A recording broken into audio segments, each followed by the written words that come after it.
তোমরা কেমন আছো? নিশ্চয়ই ভালো আছো। আমিও এই করোনার মধ্যেও ভালো আছি। আমি আজকে তোমাদের নবম শ্রেণীর চতুর্থ অধ্যায়ের পর্যায় সারণী চ্যাপ্টার আছে। এই পর্যায় সারণীর ইলেকট্রন বিন্যাস নিয়ে আমি আলোচনা করব। ইলেকট্রন বিন্যাস তিনটা নিয়মে। আমরা এখানে দেখো ইলেকট্রন বিন্যাস তিনটা নিয়মে ইলেকট্রন বিন্যাস হয়ে থাকে। বোর মডেল বা শক্তি স্তর বা কোয়ান্টাম মেথড বলে থাকি আমরা। উপশক্তি স্তর বা আউটবাউ নীতি ইলেকট্রন বিন্যাস বা এসপিডিএফ এই নিয়মে হয়ে থাকে। আর একটা হলো হুন্ডের নিয়ম। এই তিনটা নিয়মে ইলেকট্রন বিন্যাস। আমরা যদি প্রথমে বলি শক্তি স্তর বা কোয়ান্টাম মেথড বা বোর মডেল যাই বলি না কেন, সেটা নিয়ে যদি আমরা আলাপ করি, ইলেকট্রন বিন্যাস করতে গেলে প্রথমত জানার দরকার কি ইলেকট্রন পরমাণুর পারমাণবিক ভর হচ্ছে ইলেকট্রন সংখ্যা। তাহলে পরমাণুর কি লাগবে বা কোনো মৌলের ইলেকট্রন সংখ্যা জানতে হবে, অর্থাৎ পারমাণবিক ভর সংখ্যা জানতে, পারমাণবিক যে সংখ্যা সেই সংখ্যা জানতে হবে আমরা যদি ইলেকট্রন বিন্যাস করতে যাই। তাহলে নিয়ম প্রথম হচ্ছে বোর মডেল। বোর মডেল, এই বোর মডেলে ইলেকট্রন বিন্যাস করতে গেলে 2n² সূত্রকে অনুসরণ করতে হবে। 2n²।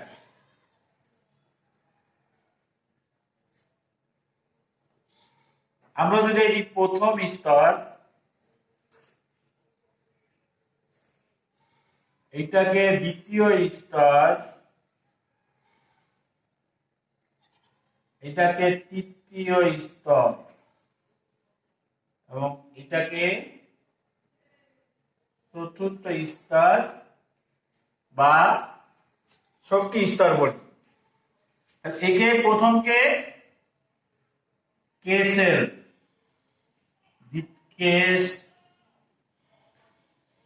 দ্বিতীয়টাকে এল, তৃতীয়টাকে এম সেল, চতুর্থটাকে এন সেল ধরা। এখন প্রথম সেল কতটি ইলেকট্রন ধরবে, দ্বিতীয় সেলে সর্বোচ্চ কতটি ইলেকট্রন ধরবে, তৃতীয় সেলে কতটি ইলেকট্রন ধরবে, চতুর্থ সেলে কতটি ইলেকট্রন ধরবে, সেটা আমরা 2n², এই 2n² সূত্র দ্বারা নির্ধারণ করব। প্রথম সেল মানে n এর মান n সমান 1 হলে 2n² সমান 2 গুণ 1² সমান 2 গুণ 1 সমান 2। প্রথম সেলে ইলেকট্রন ধরে দুইটা। n সমান 2 হলে তাহলে 2n² সমান 2 গুণ 2² সমান 2 গুণ 4 সমান 8। দ্বিতীয় সেলে ইলেকট্রন ধরে 8টি। n সমান 3 হলে 2n² সমান 2 গুণ 3² 9 18। তৃতীয় সেলে ইলেকট্রন ধরে 18। চতুর্থ সেলে যদি আমরা বের করি তাহলে n সমান 4, তাহলে 2n², 2 পাওয়ার 4, 2 গুণ 16 32। n সমান 5 হলে 2n², 2 গুণ 5² 2 into 25 50। আমরা পঞ্চম সেল পর্যন্ত কতটি ইলেকট্রন ধরবে সেটা আমরা দেখলাম। তাহলে আমরা প্রথম স্তর, দ্বিতীয় স্তর সর্বোচ্চ ইলেকট্রন সংখ্যা, এর থেকে কম ধরবে কিন্তু এর থেকে বেশি ইলেকট্রন ধরবে না। এই যে কোয়ান্টাম মেথড বলি না বোরের মডেল বলি বা শক্তি স্তর ইলেকট্রন বিন্যাস যাই বলি না কেন, এই যার পারমাণবিক সংখ্যা আমরা আরো দেখুন ইলেকট্রন বিন্যাস করি, তাহলে আমরা সোডিয়াম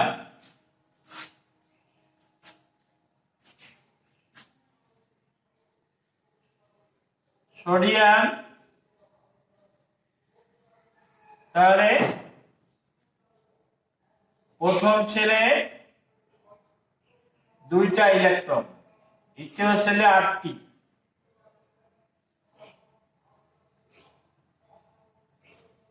তাহলে 8 আর 2 10, তৃতীয় ছেলে ইলেকট্রন হবে 1টি। এর কোয়ান্টাম মেথডে সোডিয়ামের ইলেকট্রন বিন্যাস। কিন্তু তৃতীয় ছেলে ইলেকট্রন ধরার কথা কতটি? 18টি, কিন্তু আছে কয়টা? 1টি।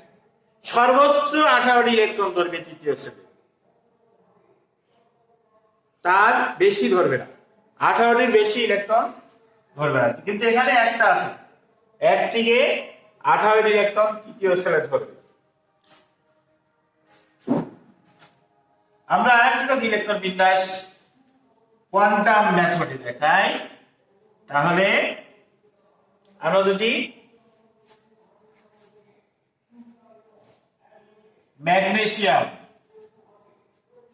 12, তাহলে প্রথম দ্বিতীয়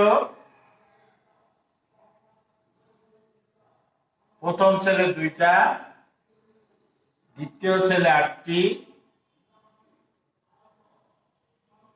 তৃতীয় ছেলে তবে থেকে 2 যোগ 8 2 যোগ 8 হচ্ছে 2, তাহলে দ্বিতীয় তৃতীয় ছেলে যাবে 2টা। তাহলে আমরা বুঝতে পারলাম যে দ্বিতীয় ছেলে সর্বোচ্চ 2টা ইলেকট্রন থাকছে, কারণ এখানে আছে ম্যাগনেসিয়ামের 12, তাহলে এখানে প্রথম ছেলে 2টা, দ্বিতীয় ছেলে 8টি এবং তৃতীয় ছেলে মাত্র 2টা ইলেকট্রন থাকছে।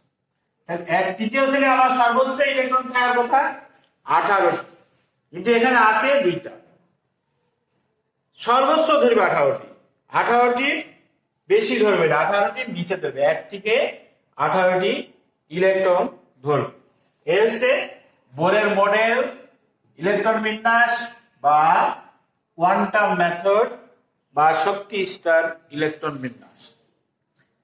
এখানে 1 থেকে 18 পারমাণবিক সংখ্যা পর্যন্ত যে ইলেকট্রন বিন্যাসটা সেটা এই নিয়মে হবে, পরবর্তীতে নিয়ম পরিবর্তন হয়ে যায়।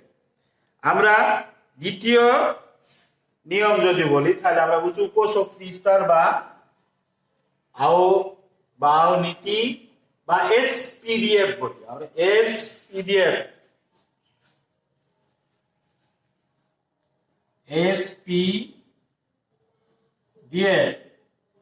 এর সর্বোচ্চ ইলেকট্রন ধরে 2টা, পি 6টা, ডি 10টা আর F 14টা।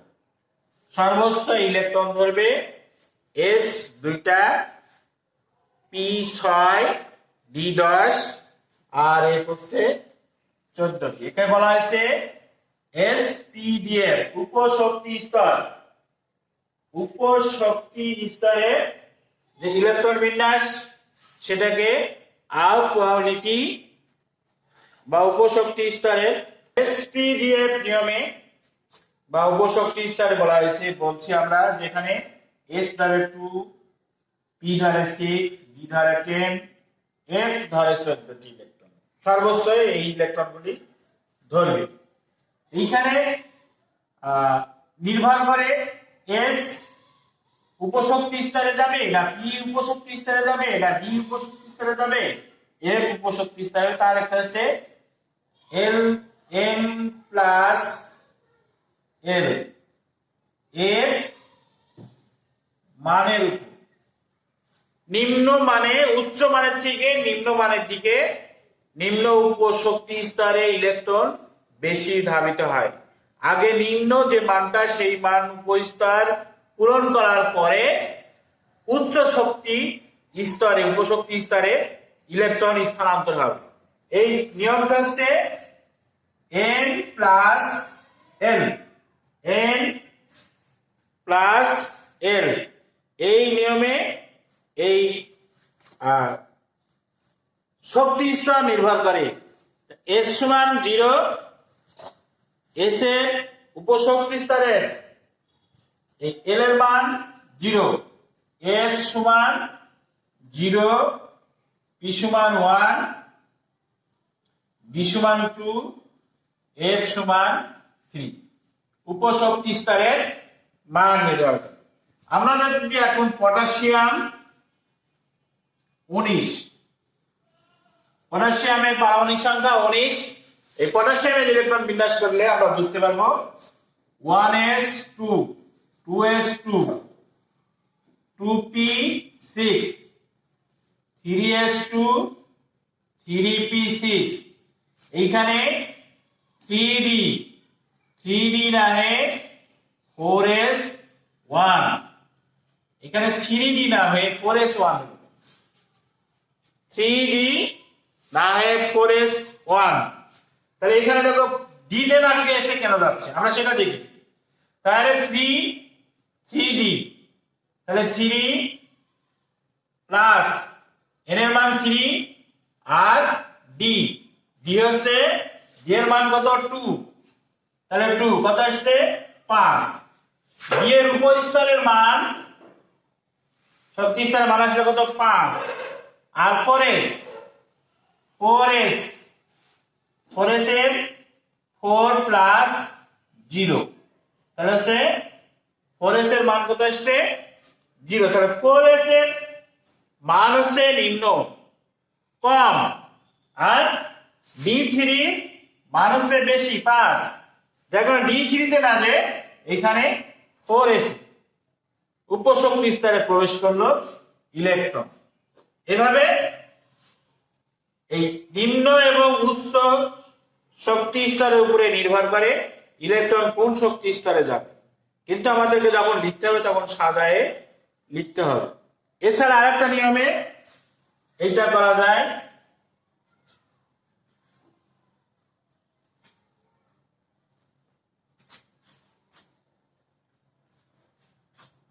One S 2s 2p 3s 3p 3d 4s 4p 4d 4f 5s 5p 5d 5f 6s 6p 6d 7s 7p 7s 7p 1s, তারপর 2s 2p 3s 3p 4s 3d 4p 5s 4d 5p 6s।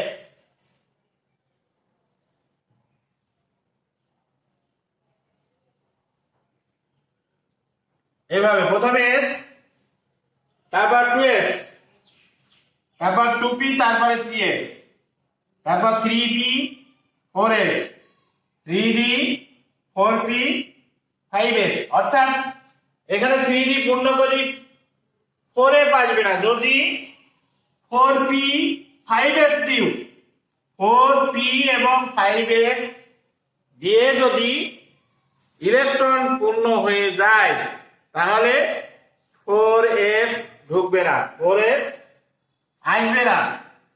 এখানে যখন আমরা সাজায় লিখবো তখন পর্যায়ক্রমে লিখবে 1s 2s 2p এইভাবে লিখবো। যেমন আমরা যদি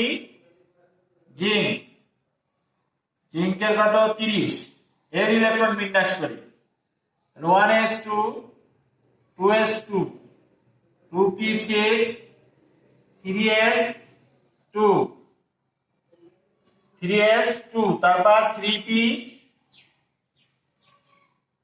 3p6 তারপর 4s আসার কথা কিন্তু না 3d আসবে। আমরা এখন সাজায় লিখবো 3d তারপর 4s2 আমরা এখানে প্রথম তারপর দ্বিতীয় তারপর তৃতীয় এখানে দুইটা তারপর 8টা তারপর কাটে আসছে দুইটা 8টা 8টা 10 18 বেশি হয়ে যাচ্ছে। এখানে দুইটা একটা 10টা আর তৃতীয় ছেলে যদি আমি 10টা 12টা থাকছে 18টা তাহলে 10 তাহলে এখানে তৃতীয় স্তরে আসছে 18 আর এখানে আসছে 2 তাহলে আমার এখানে পূর্ণ হলো 2 প্রথম ছেলে 2টা দ্বিতীয় ছেলে 8টা তৃতীয় ছেলে 18 চতুর্থ ছেলে এখানে আমরা 3d আগে আসলো 4s এর আগে কিন্তু 3d 4s আমরা এখানে সাজায় লিখলাম। এই যে 1s 2s 2p 3s 3p 4s 3d না আসে 4s আসে এই নীতিটাকেই বলা হচ্ছে বাও নীতি বা উপশক্তি স্তর SPDF। এখানে আরেকটা অর্ধপূর্ণ করতে হবে মানে 4 এবং 9 এই দুইটা স্থিতিশীল কম যার কারণে এখানে 4 কে 5 করতে হবে 9 কে 10 করতে হবে। এস এর দিকে একটা ইলেকট্রন নিয়ে এসে এখানে 4 কে 5 করতে হবে আর 9 কে 10 করতে হবে। আমি যদি এর আগেরটা কপারের ধরি 29 এ যদি করি তাহলে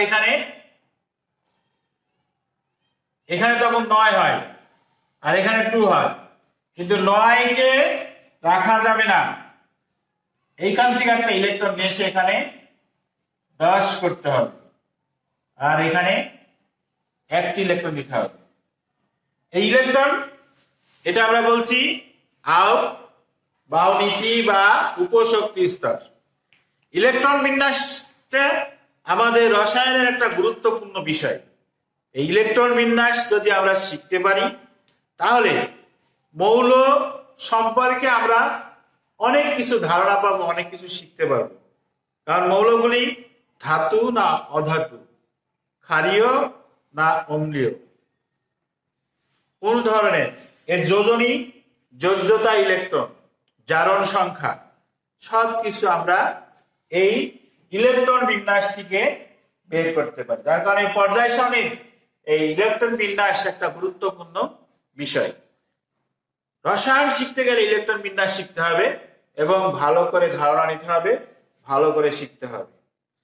যাই হোক আমরা আজকে ইলেকট্রন বিন্যাসের দুইটা নিয়ম জানলাম একটা হলো বোরের মডেল বা কোয়ান্টাম মেথড বলি আমরা বা শক্তি স্তর 3 নামে যে কোনো এক নামে বলতে পারি। দ্বিতীয়টি হচ্ছে উপশক্তি স্তর বা বাও নীতি বা SPDF পদ্ধতি। তৃতীয়টা হচ্ছে আমরা আজকে আগামী পর্বে পড়বো সেটা হচ্ছে হোন্ডের নিয়ম। হোন্ডের নিয়মে কিভাবে এই ইলেকট্রন বিন্যাস করা যায় এবং আরো আমরা ইলেকট্রন বিন্যাস করব। এই ইলেকট্রন বিন্যাসকে আমাদেরকে আয়ত্তে আনতে হবে রসায়ন শিখতে হবে। রসায়ন মানে ইলেকট্রন বিন্যাস ইলেকট্রন বিন্যাস মানে হচ্ছে রসায়ন। যাই হোক আমি আজকের ক্লাস এখানে শেষ করছি। সকলকে ধন্যবাদ।